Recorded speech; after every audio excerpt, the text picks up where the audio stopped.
दोस्तों, जब किसी देश की हालत ऐसी हो जाए कि उसकी अर्थव्यवस्था डगमगाने लगे, जनता महंगाई से करहाने लगे और दुनिया उसे भरोसा के लायक ना समझे, तो समझ लीजिए कि संकट सिर्फ आर्थिक ही नहीं बल्कि अस्तित्व का बन चुका है।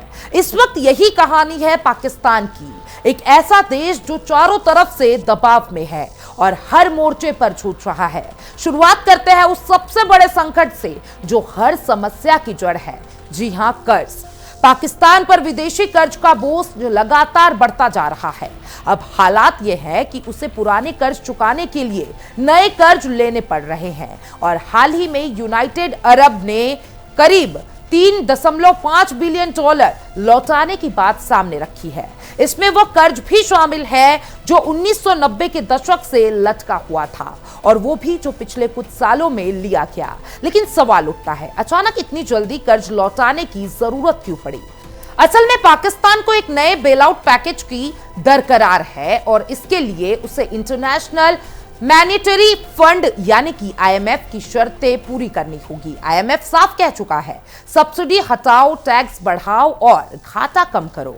अब सरकार ने वही करना शुरू कर दिया है और इसका सीधा असर जनता पर पड़ रहा है। बिजली और गैस की कीमतों में रिकॉर्ड बढ़ोतरी हो चुकी है। कई इलाकों में गैस बिल दोगुने तेगुने तक पहुंच चुके हैं और पेट्रोल और डीजल की कीमतें इतनी ज्यादा हो चुकी है कि आम आदमी के लिए बाइक चलाना भी भारी पड़ रहा है। महंगाई 30 से 40% के बीच झूल रही है, यानी हर महीने जेब और हल्की हो रही है।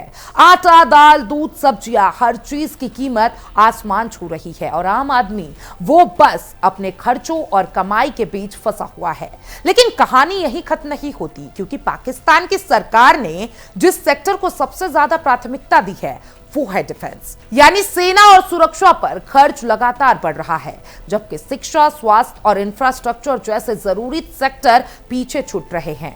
अब जरा इंटरनेशनल सीन पर नजर डालते हैं। मिडिल ईस्ट में हालात तेजी से बदल रहे हैं। ईरान और यूनाइटेड स्टेट के बीच तनाव चरम पे है और इस तनाव को और भड़काने वाला बयान आया है डोनाल्ड ट्रंप की तरफ से, जिन्होंने ईरान को सख्त चेतावनी देते हुए अल्टीमेटम दिया, अगर यह टकराव युद्ध में बदलता है तो सबसे बड़ा असर पड़ेगा स्ट्रेट ऑफ हॉर्मुज पर, दुनिया का सबसे अहम तेल मार्ग। यहां से गुजरने वाले तेल अगर रुकता है तो पूरी दुनिया में पेट्रोल डीजल की कीमतें आसमान छूने लगेंगी। अब सोचिए, पाकिस्तान जैसे देश के लिए इसका क्या मतलब होगा? एक तरफ पहले से महंगाई, दूसरी तरफ तेल की कीमतों में और उछाल और तीसरी तरफ डॉलर की कमी, यानी सीधा सीधा आर्थिक संकट और गहरा जाएगा। लेकिन पाकिस्तान की सबसे बड़ी दिक्कत सिर्फ पैसा ही नहीं है, बल्कि उसकी विदेश नीति की दुविधा भी है। वो अमेरिका से नाराज नहीं रह सकता क्योंकि आर्थिक मदद वहीं से आती है।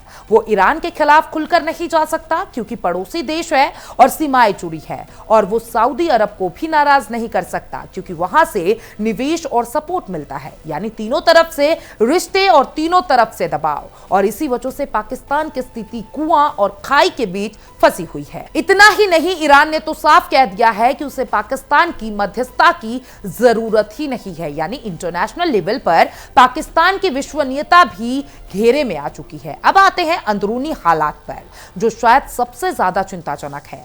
पाकिस्तान में इन दिनों लगातार ऐसी खबरें आ रही है जिनमें अनोनान और गनमैन का जिक्र होता है। ऐसे लोग जो कथित तौर पर भारत विरोधी गतिविधियों से जुड़ते हैं, रहस्यमयी तरीके से मारे जा रहे हैं और हर दूसरे तीसरे दिन कोई नया नाम सामने आता है। हालांकि इन घटनाओं की आधारित पुष्टि मुश्किल होती है, लेकिन यह साफ संकेत है कि देश के अंदर अस्थिरता बढ़ रही है। इसके अलावा राजनीतिक माहौल भी बेहद गरमाया हुआ है। सरकार और विपक्ष के बीच टकराव बढ़ रहा है, आरोप प्रत्यारोप का दौर जारी है और इतना ही नहीं, इन सब के बीच पाकिस्तान पिस रहा है। कुछ एक्सपर्ट्स का मानना है कि पाकिस्तान इस संकट से ध्यान हटाने के लिए कोई बड़ा कदम उठा सकता है, जैसे कि फॉल्स फ्लैग ऑपरेशन, यानी खुद कोई घटना करवाकर उसका आरोप किसी और देश पर डाल देना। हालांकि यह सिर्फ आशंकाएं हैं, लेकिन इतिहास गवाह है कि ऐसे कदम पहले भी देखे गए हैं। अब सवाल बड़ा है, आगे क्या होगा? क्या पाकिस्तान इस संकट से बाहर निकल पाएगा? ये हालात और बिगड़ेंगे।